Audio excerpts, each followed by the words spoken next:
is the North End. This is the North End. Hey guys, JP California coming to you guys from California again. Thankfully it was only an 8:30 a.m. game and not a 7 a.m. game, which was really nice. It is September 2nd, 2022. Villa plays Leeds United at Leeds. It was contentious. It was an aggressive game. There was a lot of tackles. There was a lot of cards. And it ended 0-0. What a overall anticlimactic, boring game. I have some notes on where to start. So let's get in to the 5 things that we learned about Aston Villa and their match against Leeds. Well, for the first start, I'm going to start with just overall positives. Positives. We didn't give up a goal. Players played well. Another clean sheet. Our first game away from home that wasn't a loss. We now have 5 points from 3 games. Players like Coutinho played well, had a shot off the bar. McGinn played well. Mings played really well. Bednarak is his first start. He played well. Douglas Luiz played really well. So a lot of positives. There's a lot of positives to take from this game. Don't let my demeanor fool you. There are some really legit positives. Getting another shutout is vital to Villa's success this season. But that takes us to number 2, which to me is another key positive, and that is the first day game for Bednarak. Bednarak signed from Southampton in the final, 5-7 hours of the transfer window, on a loan signing to a permanent signing. What a great bit of business. And for me, he played immensely well. He played much better than Konza in the center back. Him and Mings looked like they instantly formed a partnership. Konza, while he's been playing better, still isn't up to Bednarak's level. Bednarak was calm on the ball, found passes, and even when he was pressured and battling, he was a huge body. There was only one time where I thought he was caught out, and that's when the striker for Leeds, Bamford, got a little bit of yard of pace away from him, and Bednarak still kept up with him, and showed him to the outside to his left foot, and Bamford could not take the finish and basically just took a heavy touch. But Bednarak, for me, looks like he should be our starting center back with Mings. I believe, given time, he and Mings would develop a super important partnership. They both are very good in the air, and Bednarak just kept the ball in the deck and found passes great. There was a few times where he didn't have a direct line, and he still just dinked it over a Leeds player for our wings or our outside defenders. At that point, it was Konza. I just thought Bednarak played really well for someone who has not played any time for Villa and has gotten limited time for Poland. So for me, we have positives, and then one of the major positives was Bednarak. So that's 1 and 2. Now let's get into some of the negatives. Number 3, Oli Watkins finishing. Oh boy, Oli Watkins. There was a shot, a play through in which Philip Coutinho wrinkled through, and the ball popped out, and it lands right to Oli Watkins. And instead of just putting his left foot through the ball and into the back of the net, he reaches with his right foot across his body to try and outside of the foot push it in, and hits it wide in an open goal. That's a forward who's low on confidence. That's a forward who's in a poor form. That's a forward who is struggling and should not be on the field the whole game. He is struggling for form. I think he only has 1 goal this season. He needs some goals, but to leave him on the whole game, I think, was missing a huge point, because at a certain point, it looked like he got worse. In the last 15 minutes, he had a lot of opportunities in the final third to make the key passes, to make the cross, to do the simple things, to have a solid shot, and he mistook all of those.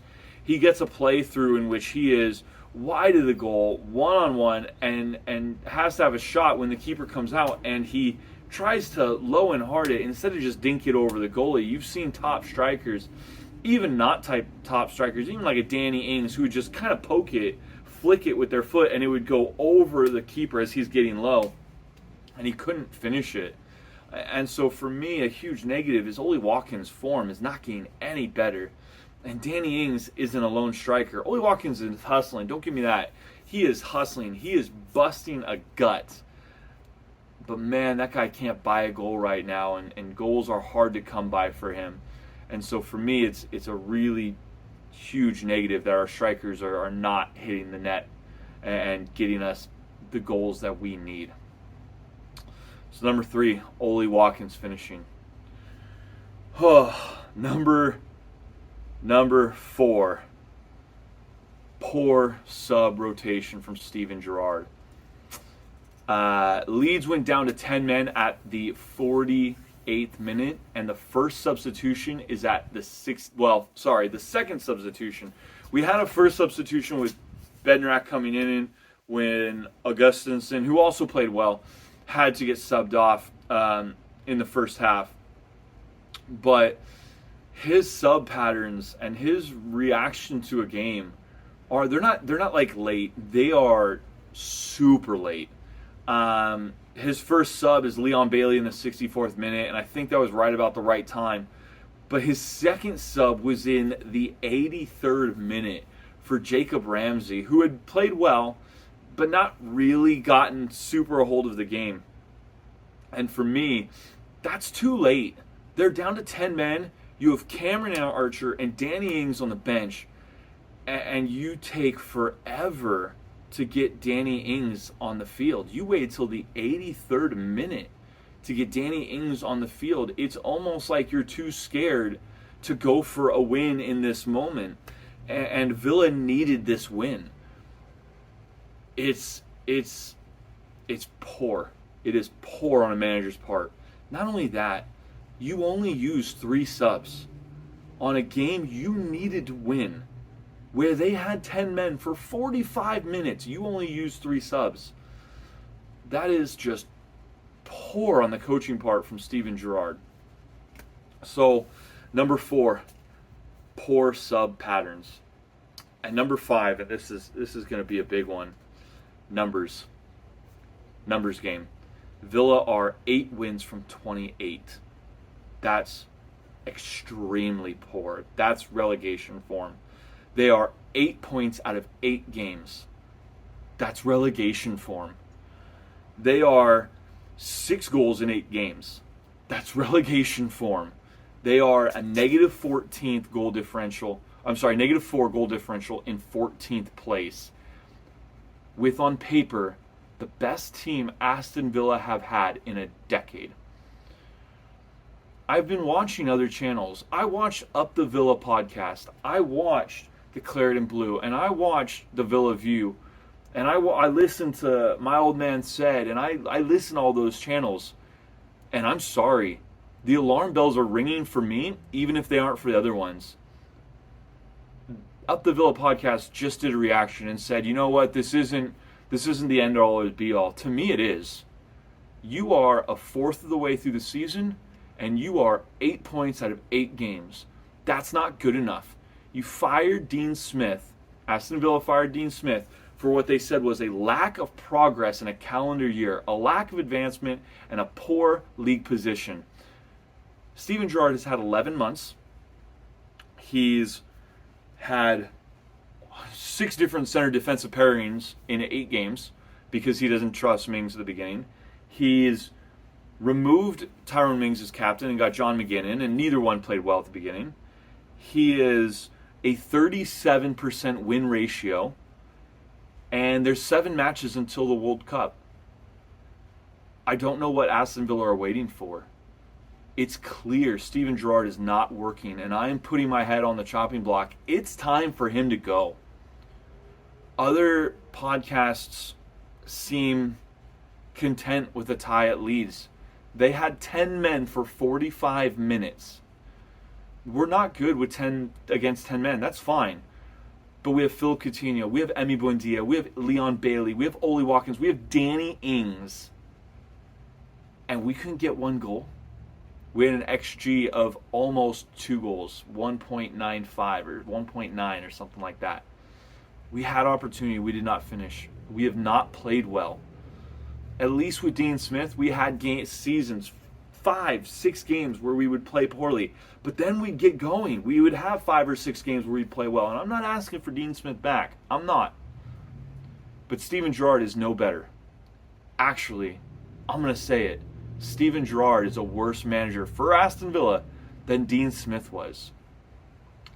The numbers don't lie. It's time for him to go. 8 wins in 28 games should be unacceptable for an Aston Villa team that have players like Tyrone Mings, Emi Martinez, Emi Buendia, Oli Watkins, Danny Ings, John McGinn. 8 wins out of 28 isn't good enough. This isn't a Villa that's worth watching. It's time for Steven Gerrard to go. He's had time. He's gotten players. He's had a preseason. And there's no system, really. There's no patterns of play that you look and say, yeah, that's well drilled in from the corner, from the practice. The only thing that's drilled in is Douglas Luiz going for goals off corners. It's poor. It's time to move on if Villa want to be taken seriously and want to move into the top half. Because at this rate, we're going to finish at 14th or worse. Chalk it up. Move on. Get rid of our CEO, Christian Purslow, who's put his head on the line for Steven Gerrard and said it's about progress. Get rid of him too and move on. So, there's my 5 things about Aston Villa. Number 1, there's positives. There is. Number 2, Bednarak. Man, what a player he's going to be for Villa if Steven Gerrard plays him. Number 3, Oli Watkins. Poor finishing. Number 4, poor sub calls. Poor sub calls. And number 5, the numbers don't lie.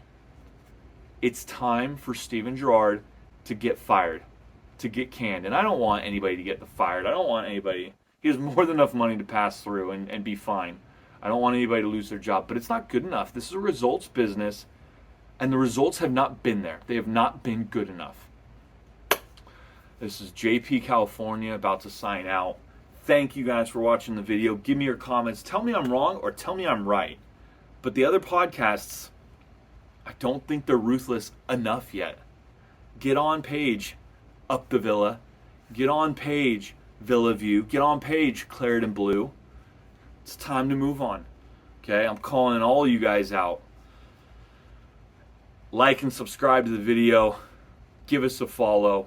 Get after us here at the North End. We appreciate you guys. I know it's been a while. We haven't been doing much. I'm getting after the guys. We need to do more videos. We need to do more content. You guys demand it. Follow us back. Give us the love we need to keep us going.